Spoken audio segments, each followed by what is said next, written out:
Good morning, it's Elaine here. I just wanted to take you on a short walk along our pergola to show you the clematis that are revelling in the recent wet weather followed by blazing hot weather. Okay, let's get started on the clematis.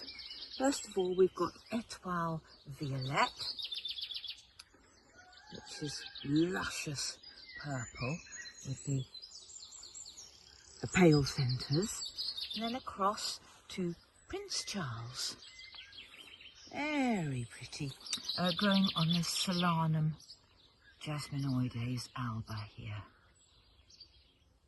So, lovely colour. And on to Megan. She's a splendid magenta, growing on Rosa New Dawn here.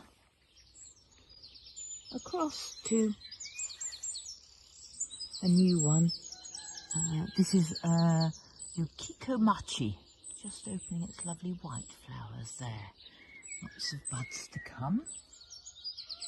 And then back to Margot Costa.